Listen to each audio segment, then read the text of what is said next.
Good evening and welcome to Ag Talking Raw, where I talk raw about agriculture and other things that are on my mind. Yeah, I got to shave. I actually need to take a shower today. I've been burning the midnight oil, getting up at 1, 2, 3 o'clock in the morning and taking loads of hay for the last few days. Carl's is also hauling hay too. But anyway, do I hear my boy? Trying to hear my boy. Okay. Anyways, he's in the next room. He's sleeping. So it is nighttime. I am a little bit kind of screwed up from the jet lag and stuff. But I'm going to take a throat lozenge because I actually have a bit of a congestion. Something we all picked up while we were on the airplane, I believe. But anyway, so this is my first official Ag Talking Raw since I've been back from the Philippines. It was a nice trip, and I thank everybody that wished us well on our journeys back and forth, and I appreciate all my fans and all the good people that is William. So hold your horses.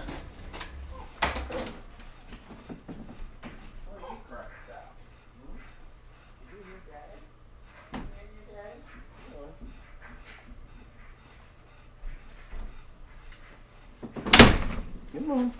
Oops.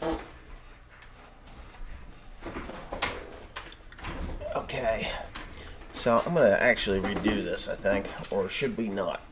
Oh, look who it is. Okay, so it's William. Alright, so thank you everybody that wished us all well. William came back, he ended up with a little snotty nose. Why did you just puke on me? Did it taste good the second time? Not really. Here, you can just do that. I don't mind. Yucky. Icky stickies. Ugh. So anyway, alright, so in today's episode, I've been very busy. Today has just been a miserable day. I just did not have a very good day at all until tonight. Tonight turned out pretty good, and you'll see the video on One Only Farmer, what I ended up doing. But what I really want to talk about is politics today. I feel for the guys, while I was away in the Philippines, Nebraska pretty much flooded away. Iowa's flooding. The Midwest is flooding. I'm not exactly sure. I think even Missouri, bits of Missouri, and Minnesota, if I'm correct, they're flooding. And, there's nothing I can do about that. I feel for you guys if you're watching me and you got water rushing. I've heard all kinds of horror stories with animals drowning and bins busting and grain, losses and all this stuff. But that brings us to the political side of the problem here. So I went to see my mom and dad this morning when I got back from the composter with my load of hay, which that's a whole nother story. The guy in front of me brought pure rot. If I'd have brought that stuff in, I'd have been thrown out. That would have just been death. But anyhow, I stopped in to see my mom and dad, and of course they watch the TV. They're seven. They're both 70 now.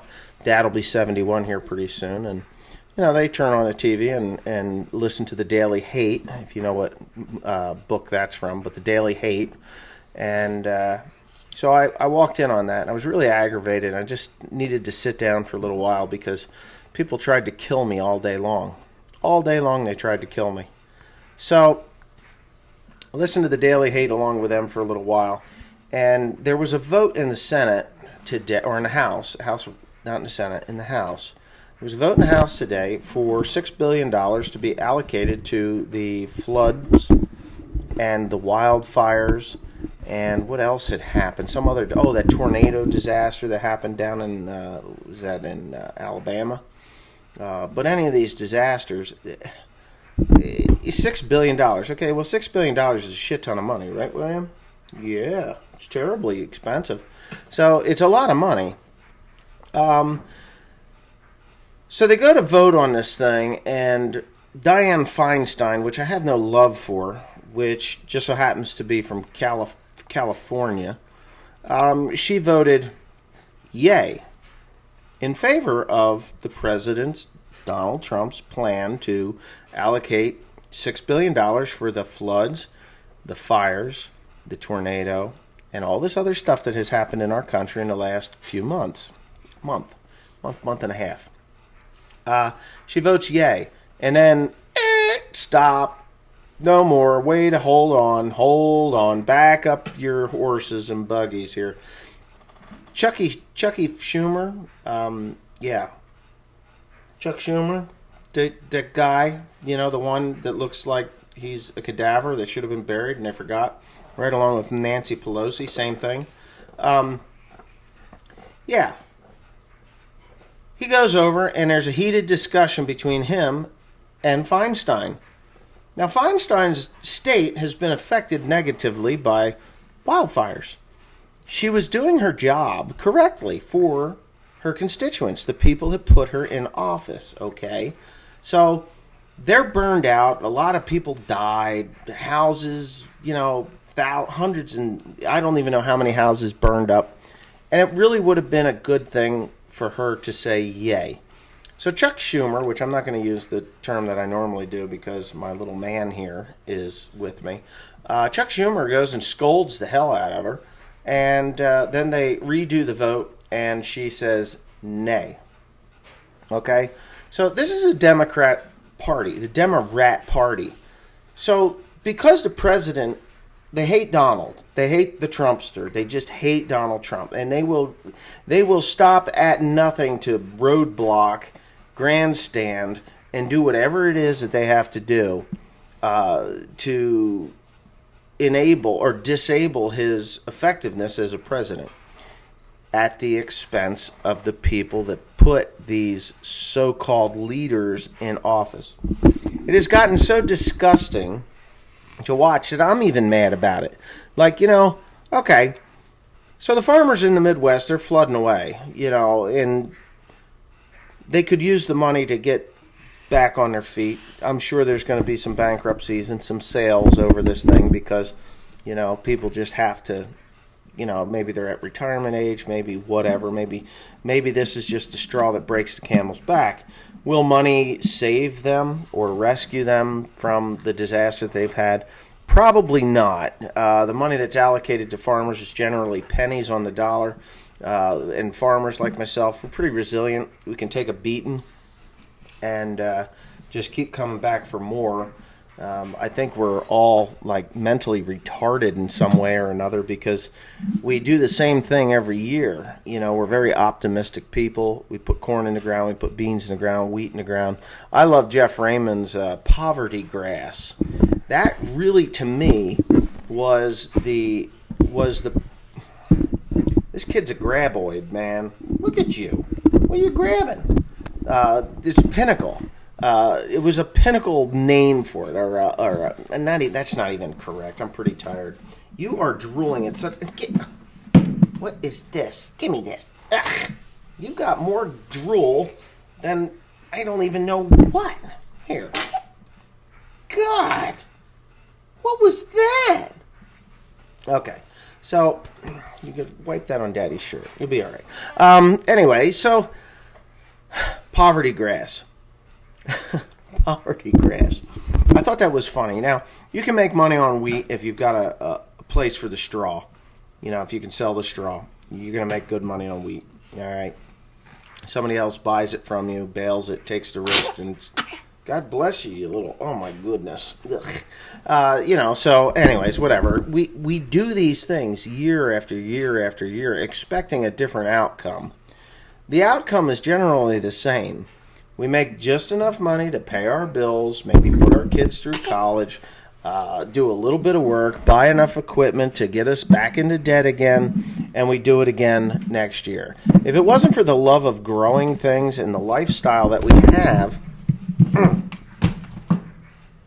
nobody in their right mind would do this.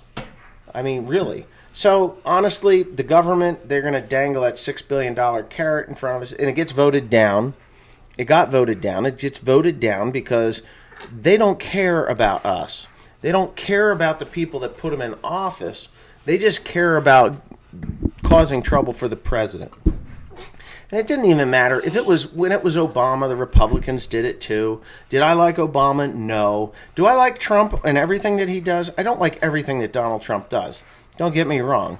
I'll vote for him again, but I'm not. I don't like everything that he does. There's a few things that just kind of annoy me, which I think I've already discussed, but that doesn't even matter. So when you have someone that is trying to do their job, even though she's an old hag that shouldn't even hold the office, she's too old and senile to do it. Same thing with Chuck Schumer, Nancy Pelosi. Get this. Okay, so Joe Biden. Remember Joe Biden, the former vice president of the United States under Obama Salami? Okay, so Joe Biden grabs a woman by the back of her hair, by the back of her head, just grabs it, and then rubs his nose on her nose. And she felt like creeped out. I mean, it would creep me out, for God's sakes. I would be creeped out. If I saw Joe Biden doing that to my wife, I'd punch him in the ear. You know, I don't give a damn who he is. I'd punch that idiot right in the ear. So this is a guy that isn't running for office, but he's leading in the polls as a Democratic hopeful, and he isn't running for president yet. And he's doing weird shit like that. He's always been handsy. They'll all say it down in Washington. So now you got Nancy Cadaver Pelosi standing up, and she's like, well, he's just a very affectionate guy. If you walk up to a stranger, and you put your hands around the back of her neck like this, pull her in close, and then rub your nose like that, that's called an Eskimo kiss. At least it was when I was a kid. She says, well, I'm not really sure if it was sexual or not, but it just made me really uncomfortable. Do you want somebody? That's weird. Just weird. What do we need a weirdo in office for? We got enough of that crap. They defend him. You know? Could you imagine if Donald Trump walked up to a woman and put his hands behind her, gently behind her neck, pulled her in close, and gave her an Eskimo kiss? What would those Democrats be doing right now? Oh my God, CNN, they would be gyrating in their seats. They'd be going like this. He's got to go. Impeach, impeach, impeach, impeach. I mean, we've got Mueller going from the savior of the Democratic Party to being a Russian agent. I thought that was pretty freaking funny. He is going to put Trump where he belongs. And then when he comes out, the Mueller reports a nothing burger. And they're like, oh my God, he's an agent of Russia. Right, William? Yeah. You must think I'm crazy. So, anyway, if you're out in the Midwest, and if you're in California or down in Alabama where all these problems have happened, I feel bad for you, and there's really nothing that I could personally do. I know there's some other farming channels. I think Millennial Farmer, he was donating some money to that, and you know, honestly, that's okay. If you got the extra money to donate a few $100s, but who do you donate it to? Do you give it to an individual? Which that's what I would do. If I knew somebody out in the Midwest that had their farm washed away, and I had a few $100 or a few $1,000s extra that I would give to them personally, that's how I would do it. I would never give it to the Red Cross. I certainly wouldn't give it to a government agency for distribution. And these nonprofit organizations, only 2%, ladies and gentlemen, 2% of the money that you donate actually goes to where it's supposed to go. The rest goes into their pockets. And that's what the law states is it's acceptable. So, wow. So anyways, if you watch this political crap and what's going on right now, it's looking mighty grim.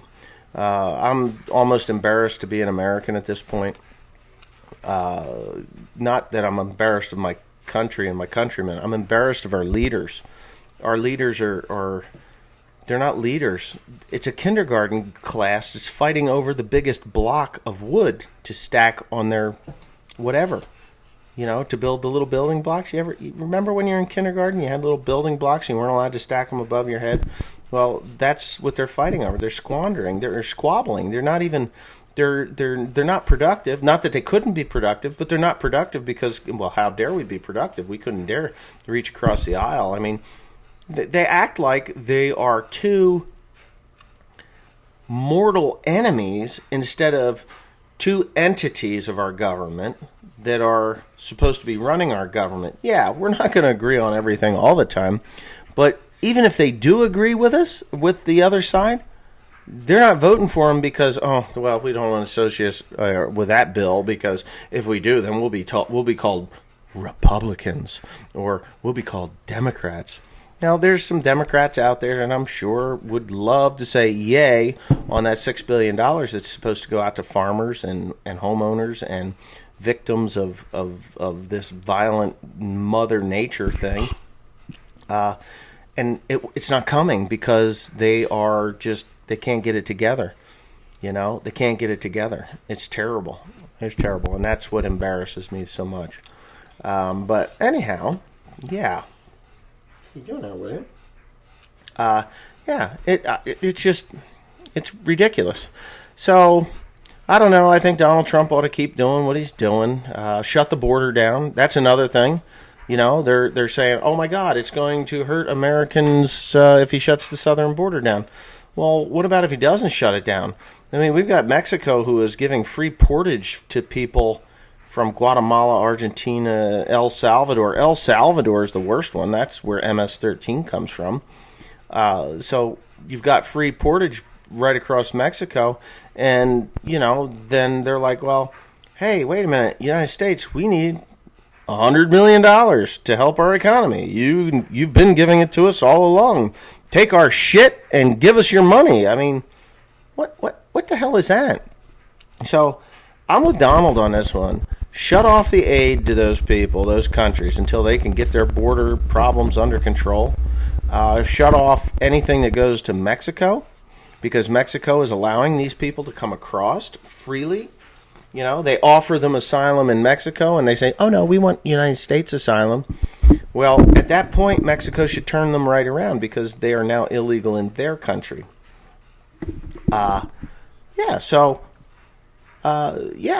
Shut the border down. I mean, the Democrats, just 4 short years ago, they were screaming for border security. Republicans were balking, which didn't make sense to me. We've got a problem. Let's get it fixed. Just shut up and fix the problem. I won't do that. But now it's the other way around. Now it's, there's no problem because we got a Republican president that wants to do something about it. I just really don't believe that these illegal aliens are ever going to be contributing in force. Let's put it this way.